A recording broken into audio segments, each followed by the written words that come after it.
When asked the question, should certification schemes aimed at the sustainable tourism industry be internationally regulated, I'm reminded of one of Aesop's fables about the woodcutter and the trees. Now, the woodcutter enters the forest. He has his hands over his head and he informs the trees that he has broken his axe, but he would like to become a farmer. And of course, since he's a farmer, he's going to need wood for a plow. And so the trees, seeing a chance to get rid of the woodcutter once and for all, give him the wood he needs to become a farmer. But before their very eyes, this farmer goes back to being a woodcutter and chops down all the trees.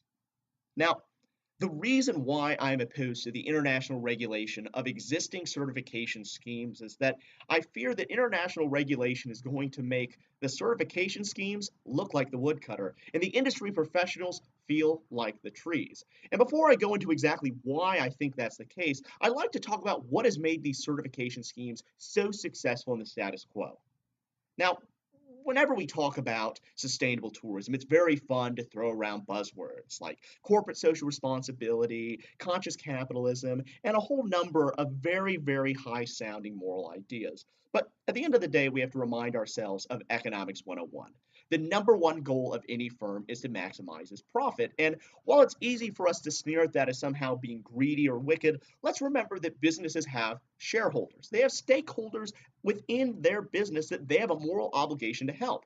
Workers want higher wages.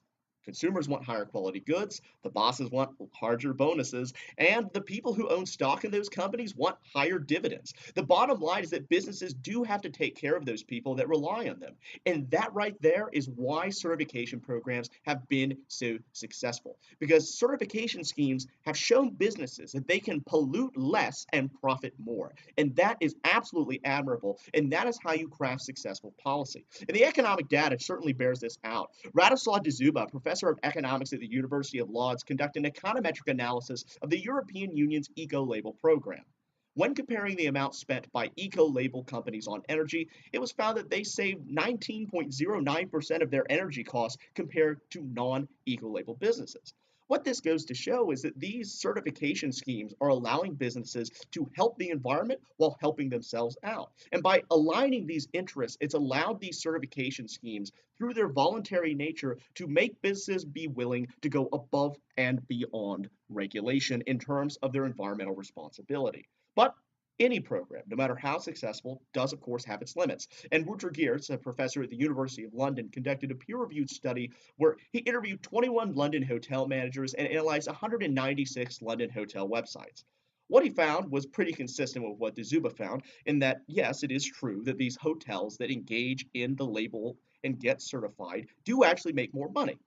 But they found that it's very hard, for whatever reason, for these companies to integrate their environmentally conscious message into their marketing. And that's actually one of the reasons we hear the call for international regulation. The Rainforest Alliance proposed the formation of an international sustainable tourism stewardship council. And the main reason they wanted to do this, of course, was to further strengthen the environmental protections that these certification schemes allow for. But the second thing was that they were hoping they would be able to market the companies that engage in this on an international level. And of course, this sounds like a great idea on paper, but I would like you to think about this from the business perspective. Now, I've worked at a business newspaper for 2 years now as an editorial assistant, and I've sat on one CEO roundtable a month and had personal interviews with a number of people within a whole host of industries. And what they will always tell you about regulation is that the reason they don't like it is not simply because they don't like being told what to do, and not simply because it drives up their costs, but their real beef with it is that it causes uncertainty. It allows them to not know when the interpretation of a regulation is going to change, or when a new regulation is going to come out, or when old regulation is going to be repealed. This means businesses essentially have to keep large amounts of money in reserve to adapt to the changing regulatory environment. And whenever we look at what the World Tourism Association said back in 2003, 20 of the 59 certification schemes around the world are run by governments. A further 18 have government funding or some kind of government advisory position on their boards, which means that right now there are certification schemes all around the world with different standards, some government run, some privately run, that are allowing these businesses to voluntarily improve their environmental footprint, to decrease the amount that they harm our planet. And that's great. But this stewardship council would have the ability to essentially strip certification from any of these countries that have this system. And that's why the World Tourism Organization advocated for national control of these very things. This is why the certification schemes should in fact remain locally controlled, because it allows businesses to not be uncertain about the future. Again, the point here is not that international regulation is bad per se, but it's that you're only thinking about one thing.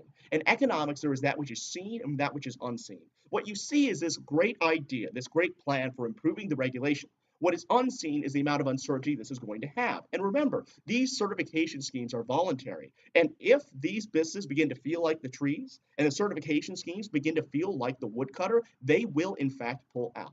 So if we want to continue to maintain the successful policies that we've been having, I think we got to follow something we said back in Missouri. If it ain't broke, don't fix it. Environmental certification schemes are doing wonders for the environment. They're allowing the trees to grow higher without a woodcutter in sight, and that is what we have to continue. Instead of hitting ourselves over not making an absolutely perfect system, we should continue to work on improving these systems through improving the marketing, and we should resist international regulation. Thank you.